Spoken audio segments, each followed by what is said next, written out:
이제 명절이 오게 됩니다. 자녀들도 뵙게 되고요. 또 부모님도 뵈러 또 움직이게 됩니다. 가족, 형제, 친구, 또 여러 가지 친척들 모두가 다 우리가 기다리던 사람들입니다. 그런데요, 제가 오늘 말씀을 시작하기 전에 시 하나를 읽어드리겠습니다. 시라고 하기보다 어떤 남편분이요, 아내분에게 보낸 편지예요. 한번 들어보세요. 없소이다 없소이다 지폐 한 장 없소이다. 창밖엔 빗소리 내 주머니인 동전들 부대끼는 소리뿐. 채워주오 채워주오 사랑으로 채워주오. 태계 이황 안 된다오 율곡이 안 된다오. 그립소 그립소 심사임당 그립소. 당신은 나의 신사임당 나는 그대의 세종대왕. 그립소 그립소 당신이 그립소. 어떤 남편분이 아내분에게 이렇게 보낸 시인데요. 명절이 다가오니까 아마 이런 시 쓰고 싶은 분들 많이 계실 겁니다. 지갑에는 든 게 별로 없고 신사임당이 갑자기 막 보고 싶어집니다. 세종대왕도 별로고 신사임당이 자꾸 보고 싶어지는 그런 때입니다. 돌아보면요, 다 살아왔는데 정말 항상 그 당시에는 그게 전부인 것처럼 보일 때가 참 많습니다. 이번 명절도 하나님께서 다 채워주실 겁니다. 여러분들의 삶에 평안과 안식이 있게 하실 것이고요. 또 우리가 그게 전부라고 생각했던 그것이 또한 전부가 아님을 깨닫게 하시는 그런 명절이 될 거라고 생각을 합니다. 여러분들의 삶에 평안과 안식으로 채워주시는 그런 은혜 충만한 안식일 되게 되시길 간절히 바랍니다. 자, 우리가 저녁에는 계속해서 사도행전 보고 있는데요. 오늘 함께 나눌 말씀은 사도행전 13장 42절부터 48절까지 있는 말씀입니다. 신약성경 사도행전 13장입니다. 사도행전 13장 42절로 48절입니다.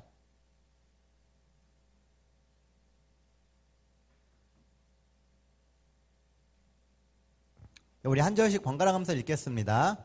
42절입니다. 그들이 나갈새 사람들이 청하되 다음 안식일에도 이 말씀을 하라 하더라. 회당의 모임이 끝난 후에 유대인과 유대교에 입교한 경건한 사람들이 많이 바울과 바나바를 따르니 두 사도가 더불어 말하고 항상 하나님의 은혜 가운데 있으라 권하니라.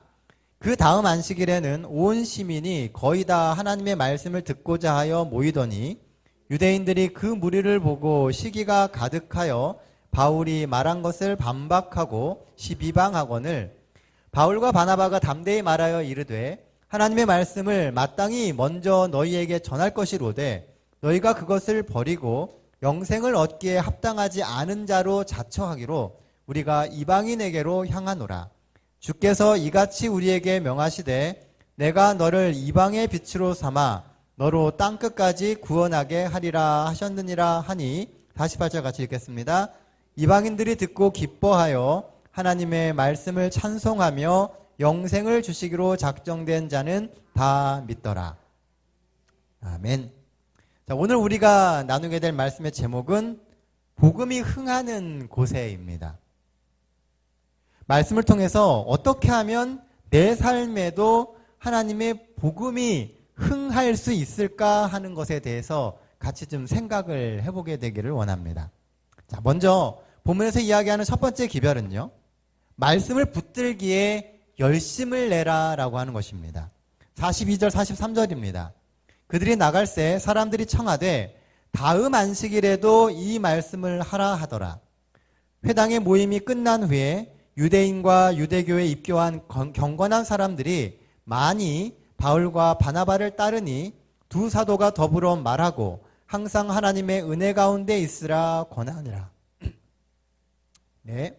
자, 바나바와 바울은 비디시아 안디옥이라고 하는 곳에 오게 됩니다. 이제 하나님의 교회가 이 바울과 바나바를 선택해서 안수를 한 다음에 비디시아에 있는 안디옥이라고 하는 곳으로 보내게 되었습니다. 거기서 바울은 안식일에 유대인의 회당에서 설교를 하게 돼요. 바울의 설교를 들은 사람들이 돌아가면서 다음 안식일에도 이 말씀을 전해달라라고 하면서 돌아가는 모습을 보게 됩니다. 그리고 여기 보면 그 말씀이 끝난 후에도 그들이 바울과 바나바를 붙잡고 계속해서 이야기를 나눴다라고 이야기를 합니다. 여기 보면 말씀에 대한 적극적인 반응이 나오고 있습니다. 하나님의 말씀은 기회가 있을 때 적극적으로 들어야만 합니다. 풍요 속의 빈곤이라는 말이 있죠. 이 말씀을 들을 기회가 많지만 정작 그 말씀으로 삶을 확 적시며 바꾸려고 하는 시도는 정작 우리의 삶에 그닥 많지 않다는 것입니다. 말씀을 들을 수 있는 기회는 참 많은데 그 말씀을 내 삶에 끌어들여서 정말 그 말씀 속에서 살아가고자 하는 시도는 우리의 인생에 그리 많지 않은 것 같습니다. 기회가 왔을 때 그 말씀으로 변화하려고 하고 또 그 기회를 붙잡아야 하는데 우리는 그런 부분이 점점 약해지는 것 같아요. 왜냐하면 너무 쉽게 말씀을 들을 수 있고 구할 수 있기 때문에 정작 그 말씀에 대한 간절함이나 그 기회를 꼭 붙잡아야 한다라고 하는 절박함이 우리에게서 점점 줄어들고 있다는 것입니다. 그저 죽지 않을 만큼 말씀 듣고요. 그저 죽지 않을 만큼 믿음 생활하면서 혹 우리는 살고 있지 않습니까? 매일매일 그냥 죽지 않을 만큼만 신앙을 하는 거예요. 믿음이 없어지지만 않을 만큼. 정말 그 안에서 어떤 더 나은 발전과 변화와 시간을 갖지 않고 그냥 그저 그렇게 매일매일 그 신앙이 죽지 않을 만큼만 유지하면서 살고 있지 않느냐는 것입니다. 오늘 본문의 배경이 되는 도시는요, 비디시아 안디옥이라고 하는 곳입니다. 성경에 보면 안디옥이 두 군데가 나옵니다. 그런데 둘 다 그냥 안디옥 이렇게 나와요. 그래서 우리가 좀 헷갈립니다. 하나는 이 수리아 안디옥이라고 하는 도시인데요. 처음으로 그리스도인이라는 이름이 불려지며 복음이 번역했던 그 도시는 수리아에 있는 안디옥이라고 하는 도시입니다. 이 예루살렘에서 박해가 심해지게 되니까요. 많은 초대교회 성도들이 이주한 곳이 바로 이 수리아에 있는 안디옥이라고 하는 곳입니다. 이곳은 시리아와 터키, 그 변방에 있는 아주 국경 지방에 있는 작은 도시예요. 근데 우리가 안디옥 교회 이렇게 하다 보니까 그 안디옥이 굉장히 크고 번창한 도시인 것처럼 생각을 합니다. 근데 사실은 수리아 안디옥은 그리 큰 도시가 아니었어요. 그런데 그곳에 복음을 들고 사람들이 가서 교회를 세우고 믿음으로 굳게 서다 보니까 그곳이 제2의 예루살렘으로 불릴 정도로 복음으로 흥황한 도시가 되었다는 것입니다. 반면 오늘 본문이 되는 비디시아 안디옥이라고 하는 안디옥은요, 수리아 안디옥하고는 좀 다른 도시입니다.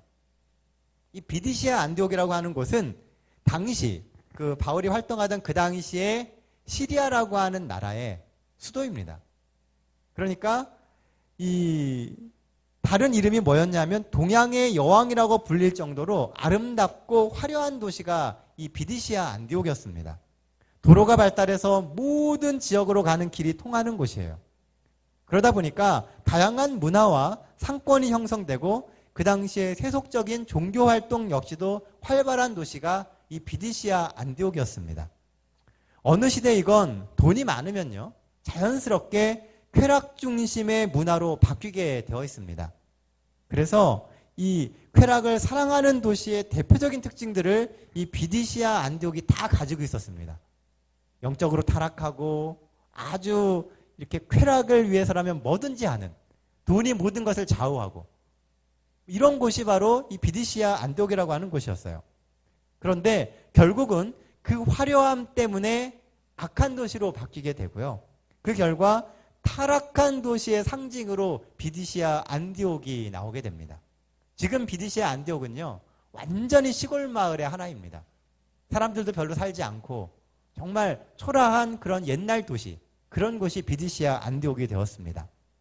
그런데 이런 타락했던 그 도시를 사도 바울은 그 도시의 중요성을 인식하고 3번이나 이 도시를 방문하고 이곳에 복음을 전하고 교회를 세우기 위해서 심혈을 기울이는 것을 보게 됩니다. 오늘 본문의 배경에는 바로 그런 이야기가 들어있는 것입니다. 사도 바울과 이 바나바가 그곳에 교회를 세우기 위해서 그곳에 방문을 한 거예요. 이 타락한 땅에서 말씀에 대한 열정이 꽃피웠다라고 하는 것은 굉장히 감사한 일입니다. 하지만 그렇게 열정으로 말씀을 붙잡아도 결국은 그 말씀을 끝까지 붙잡지 못하면 타락한 도시로 전락하고 만다는 것을 이 비디시아 안디옥은 우리에게 보여줍니다. 오늘 본문에 42절 43절의 말씀에 보면요, 이 사람들이 바울의 이야기를 듣고 설교를 들은 다음에 바울을 붙잡고 또 얘기해달라고 계속 매달리게 됩니다. 다음 안식일에도 이 설교를 또 해주고 끝난 후에도 또 붙잡고선 대화를 나누기를 즐겨했다는 것입니다. 사랑하는 성도 여러분, 오늘 우리는 우리에게 주어진 복음의 기회를 얼마나 간절하게 붙들고 있습니까? 편안한 시절에 기회가 있고 말씀을 접할 수 있는 이 시절에 말씀을 더 듣고 더 붙들기 위하여 열심을 내시는 우리 동백교회 성도님 되시기를 간절히 바랍니다. 지금은 편안한 때예요. 지금은 말씀을 듣기에 좋을 때입니다. 하지만 조금 더 지나면 우리가 그 말씀을 편하게 마음대로 듣지 못할 때가 올 겁니다. 그때가 오기 전에 더 많이 들어두시고 열정으로 그 말씀을 사모하게 되시는 우리 동백교회 모든 성도님 되시기를 간절히 바랍니다. 그래서 그러한 열심이 우리 삶을 하나님이 거하시는 복음의 산터전으로 만들게 되시기를 간절히 바랍니다. 본문에서 볼 수 있는 복음이 흥할 수 있는 비결 두 번째는 44절 말씀에 나옵니다. 44절입니다. 사도행전 13장 44절입니다. 그 다음 안식일에는 온 시민이 거의 다 하나님의 말씀을 듣고자 하여 모이니. 자, 여기 보면요, 이 사도 바울의 설교가 얼마나 영향을 끼쳤는지 그것이 명확하게 나옵니다. 다음 안식일에 어떻게 됐다고요? 그 도시에 사는 시민들의 거의 다가 회당에 모였습니다. 뭐 하려고요? 말씀을 듣기 위해서요. 그 한 주간 무슨 일이 있었기에 그 사람들이 거기에 다 모일 수 있었을까요? 이 당시는요, 지금처럼 매스컴이 발달한 시대도 아닙니다. 방송을 할 수도 없어요. 그럼 어떻게 그 많은 사람들이 그 말씀을 듣기 위해서 회당으로 모일 수 있었을까요? 그 한 주간 말씀을 들었던 사람들이 나가서 뭘 했어요? 자꾸 그렇게 얘기를 한 겁니다. 들은 말씀을 가서 계속 얘기를 하니까 그것에 대해서 궁금증이 생긴 사람들이 다 모이게 되었다는 것이죠. 여기서 우리는 아주 중요한 힌트 하나를 얻을 수가 있습니다. 그것은 성도들이 동네마다 다니면서 좋은 소문을 내는 것이 얼마나 큰 결과를 가져올 수 있는가 하는 것입니다. 말씀을 듣고 내가 듣고 나에서 끝내면은요, 그 말씀은 사그라듭니다. 그런데 들은 말씀을 가서 뭐 하라고요? 자꾸 얘기를 하면 그것이 사람들에게 궁금증을 유발하고 그들의 마음 가운데 복음이 심기울 수 있는 기회를 주게 된다는 것입니다. 복음을 흥하게 만드는 힘은 물론 기본적으로는 복음 그 자체에 있습니다. 하지만 그 다음으로 중요한 것은 얼마나 그 복음을 잘 소문을 내느냐 하는 거예요. 우리 재림교회가 하나님의 아주 중요한, 아주 소중한 기별들을 가지고 있습니다. 그런데 우리의 기별들이 사실 밖에 잘 외쳐지지가 않아요. 그러다 보니까 인터넷이나 이런 데 보시면요, 우리가 믿는 거하고는 전혀 딴판의 이야기를 우리가 믿는 것처럼 기록되어 있습니다. 사람들이 그런 것을 막 열고 하면서 재림교회 보고 이단이라고 이야기를 해요. 그런데 정작 읽어보면은 우리는 그렇게 안 믿거든요. 그런데 그렇게 믿는다라고 생각하고 그렇게 적고 있다는 겁니다. 뭐 하지 않기 때문에요? 우리가 믿는 바를 그들에게 정확하게 이야기하지 않은 거예요. 우리가 안 그랬는데도 그렇게 한 것처럼 하면서 이단이라는 얘기를 듣는 경우가 되게 많다니까요.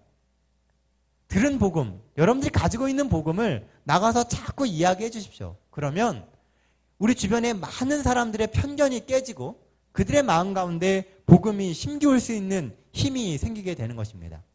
그렇게 하면 이웃 사람들이 도대체 그 교회에 가면 무슨 일이 있길래 저렇게 사람들이 난리일까?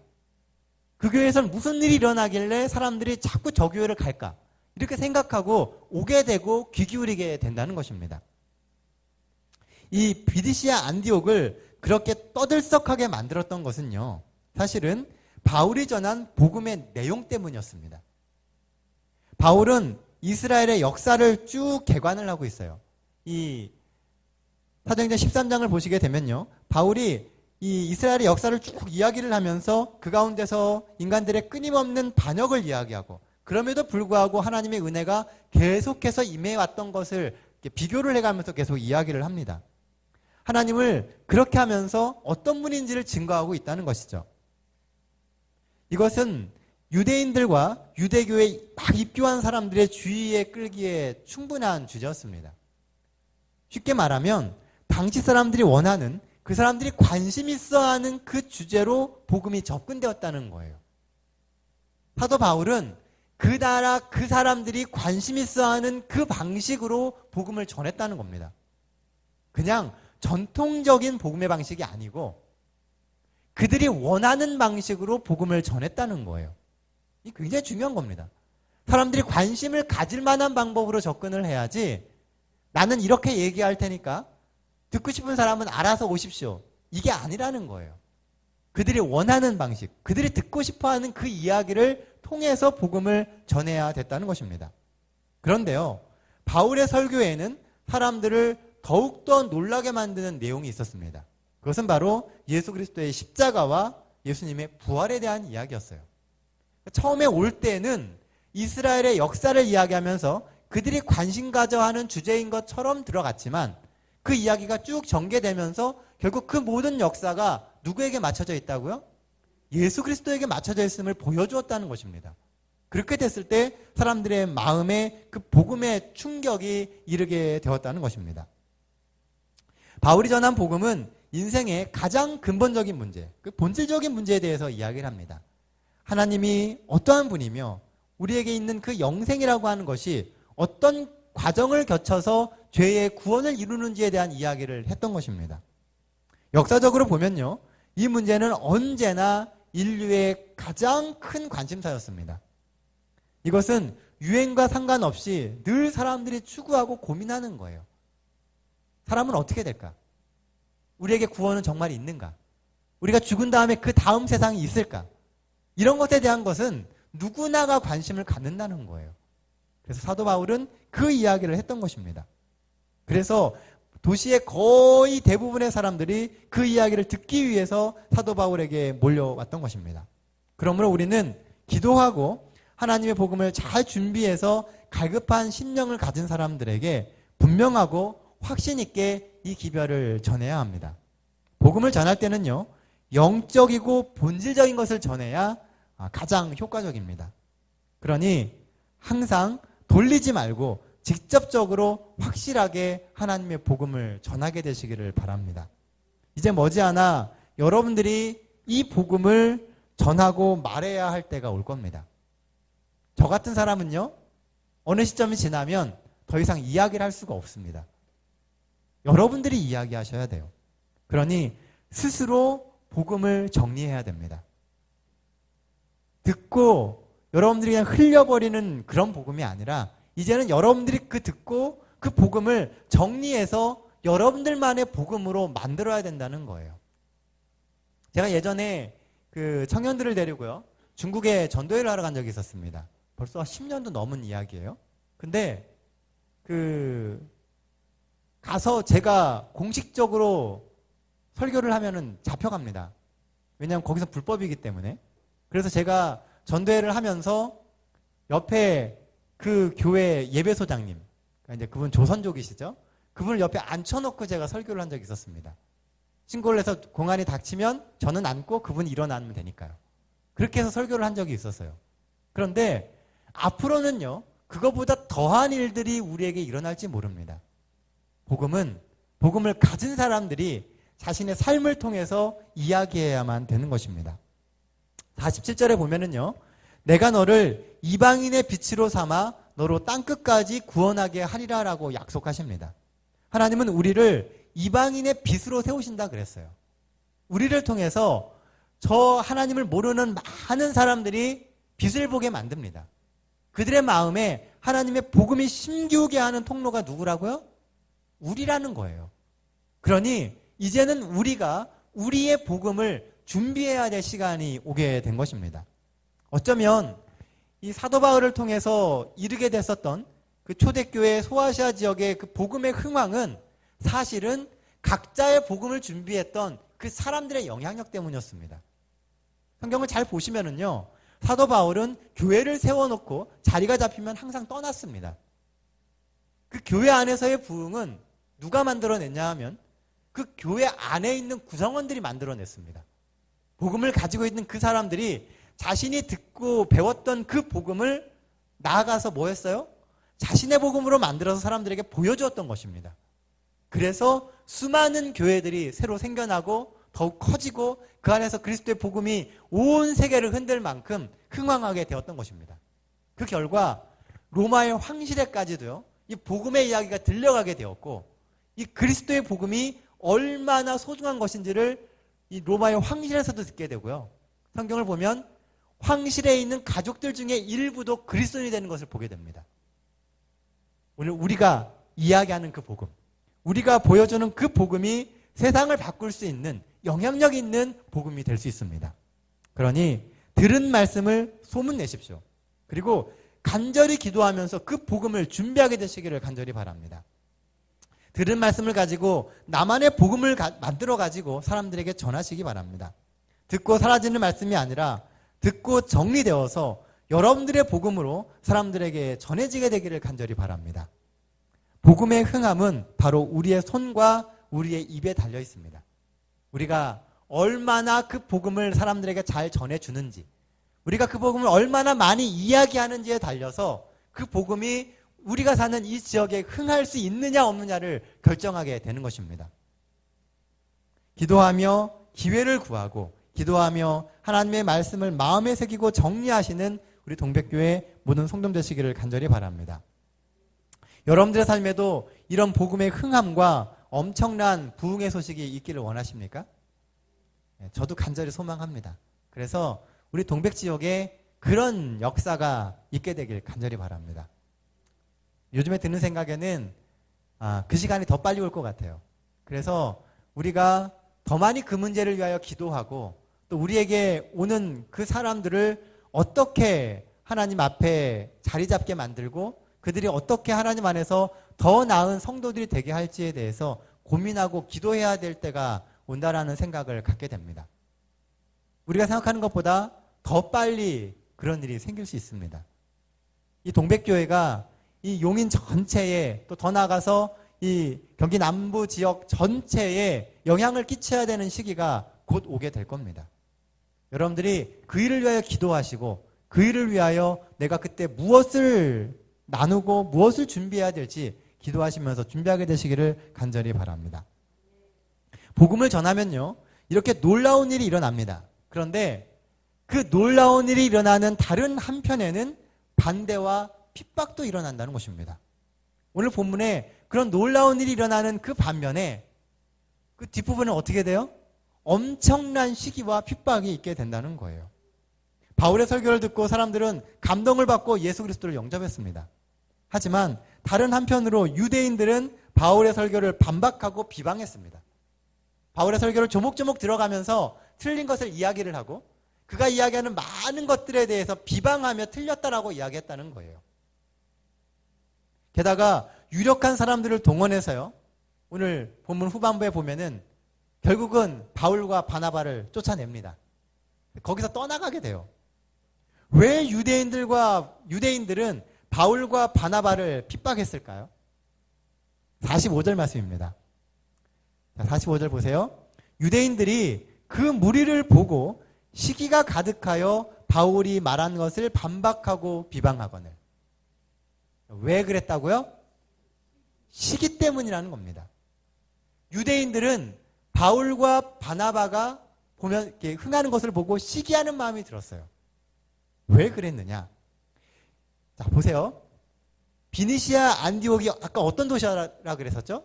시리아의 수도였습니다. 이 화려하고 모든 것이 풍족했던 이 도시는요, 엄청나게 타락을 한 도시였어요.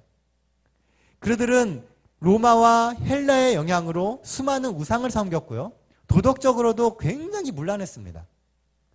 그런 분위기 안에서 엄격하고 도덕적으로 깨끗한 유대교는 양식이 있는 사람들의 관심을 끌기에 충분했습니다. 그래서 그 비디시아 안디옥에 복음이 전해지고 유대인들이 들어가서 하나님에 대해서 이야기를 했을 때 정말 양식이 있고 순결하기를 원하는 사람들은 그 복음에, 유대교의 그 이야기에 관심을 기울였다는 겁니다. 그래서 수많은 사람들이 본문에 보면은요, 유대교로 개종을 합니다. 그 신앙을 받아들이고 그대로 살기로 결심을 했다는 것이죠. 이 사실은 그 당시에 유대교 사람들에게는 굉장한 자부심이었습니다. 자신의 땅이 아닌 이방의 땅에 와가지고 그곳에서 하나님을 높이면서 이방인들에게 그리스도인이 되게 만드는, 그러니까 유대교가 유대인이 되게 만드는 그 일을 했다라고 하는 것이 굉장한 자부심이었습니다. 그런데 지금 보면은요, 바울과 바나바가 나타나서 복음을 전하니까 그 성의 대부분의 사람들이 어디로 갔어요? 바울과 바나바의 설교를 들으러 가는 겁니다. 그러니까 유대인들이 사도들을 시기하게 됐던 것입니다. 어떻게 보면은 정상적인 모습으로요, 하나님의 이름이 점점 높여지는 것인데 유대인들이 볼 때는 뭐 한 거예요, 지금요? 자신들이 그토록 높이고 있던 그 권위를 빼앗아간 것처럼 보였다는 것입니다. 유대인들은 항상 자기들이 가장 우월한 하나님의 백성, 택한 백성이라고 하는 특권의식을 가지고 있었습니다. 지금도 유대인들은 그런 의식을 가지고 살아가고 있어요. 그래서 그들은 이방인들을 멸시하고 사실은 상종하지 않았습니다. 물론 상당수의 이방인들이 개종하고 할례를 받아서 유대교로 들어왔지만 그들은 생각하기를 본래 유대인들보다 이방인들은 한 단계 아래로 항상 취급을 하고 있었다는 거예요. 같이 그들이 유대교에 들어왔어도 그들은 항상 경계를 딱 거놨습니다. 여기는 유대인들만 들어올 수 있는 공간, 여기는 이방인들이 올 수 있는 공간. 그래서 이방인 유대교인들은, 정말 정통적인 유대인이 아닌 사람들은요, 들어갈 수 있는 성전의 그 범위도 한계가 딱 지어져 있었습니다. 그 안쪽은 못 들어가요. 항상 이방인들을 한 단계 낮게 딱 취급을 했는데 사도 바울과 바나바가 와서 뭐라고 얘기를 해요? 유대인이나 이방인이나 똑같다는 겁니다. 그리고 사람들은 그 사도 바울과 바나바의 말씀을 듣기 위해서 막 몰려가는 거예요. 그러니까 뭐 하게 되는 거예요? 시기하게 되는 겁니다. 자존심도 상하고 그 복음의 주체가 바뀌어져 가는 것, 이 관심받는 주체가 바뀌어져 가는 것이 그들에게는 굉장한 시기의 이유가 되게 되었다는 것입니다. 오늘 우리가 정말 주의해야 할 것은요, 바로 이 시기입니다. 오랜 신앙생활을 한 사람도 이 시기에서 자유로울 수가 없습니다. 자기보다 늦게 들어온 사람이 자기보다 더 열심을 내고 믿음이 좋아지고 인정받게 되면은요, 사람은 쉽게 질투심이 생겨요. 누군가가 나보다 더 좋아지는 것이 결코 보기 좋지 않은 겁니다. 그게 참 옳은 것이고 좋은 건데도 마음 한구석으로는 시기심이 생겨요. 어제 서중환 앞에 인사 발표가 났습니다. 매해마다 인사이동 발표가 나면은 꼭 생기는 문제 중에 하나가 누가 어떤 교회를 갔느냐, 잘 갔느냐 못 갔느냐, 이런 거에 대한 이야기를 합니다.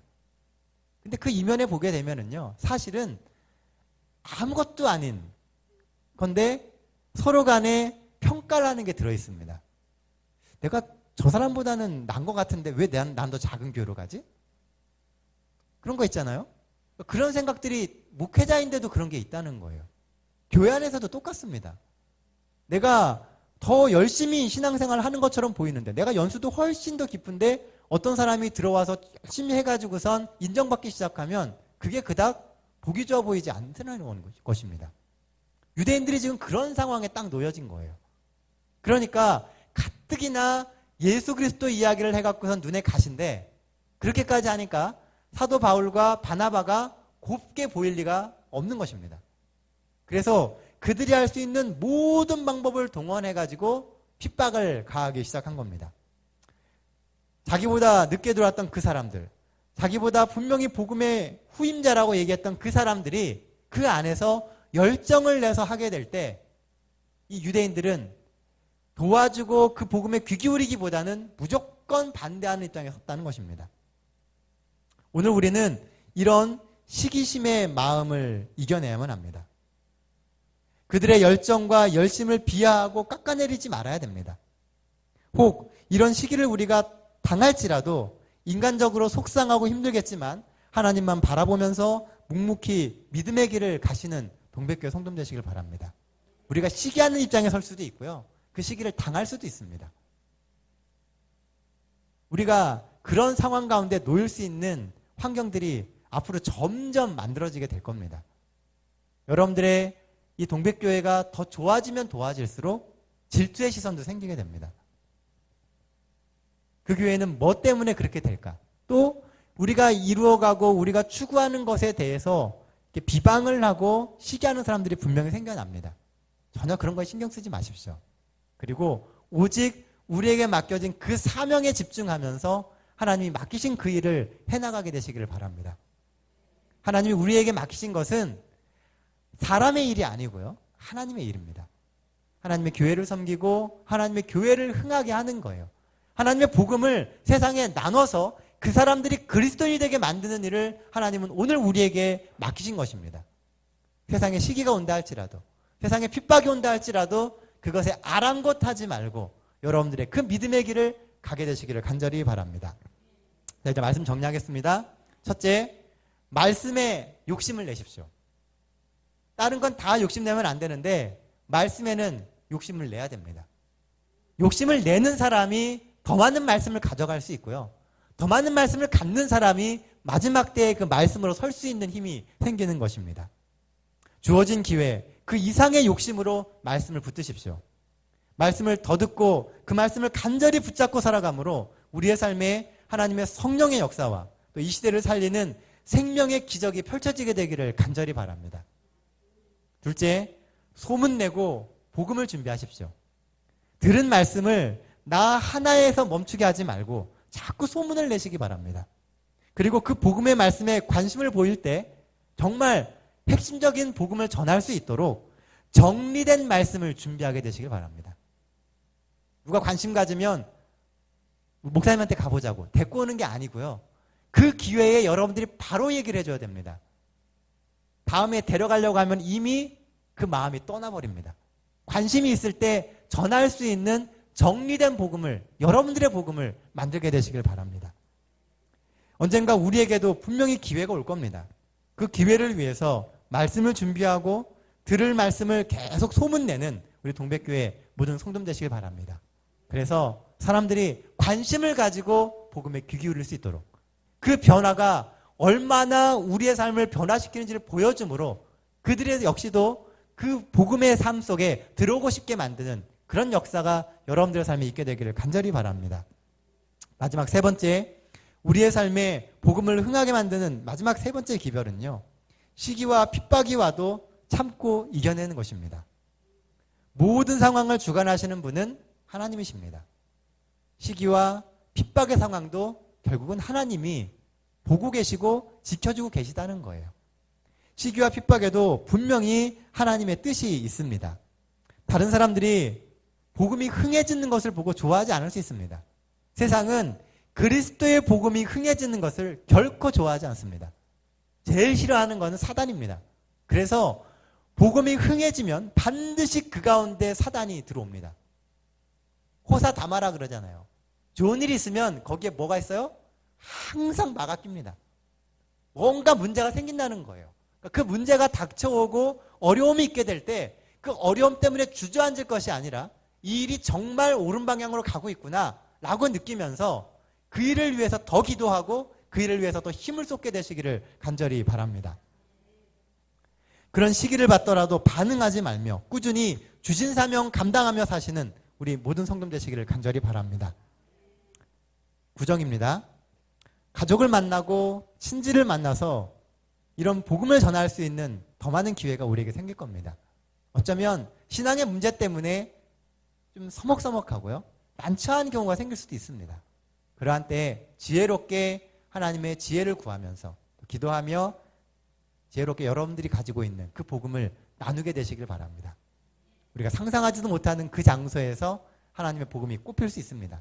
그리고 그 복음의 꽃은 우리가 상상하지 못하는 놀라운 결과를 가져올 수 있습니다. 여러분들은 하나님의 복음의 통로입니다. 마지막으로 47절 말씀 제가 한 번만 더 읽고 오늘 말씀 마치도록 하겠습니다. 주께서 이같이 우리에게 명하시되 내가 너를 이방의 빛으로 삼아 너로 땅끝까지 구원하게 하리라. 하나님 우리를 빛으로 삼으셨습니다. 우리를 통해서 온 땅끝까지 구원하게 하실 겁니다. 이 말씀이 성취되는 그런 인생 살게 되시는 우리 동백교회 모든 성도들 되시기를 간절히 바라면서 말씀 마치겠습니다.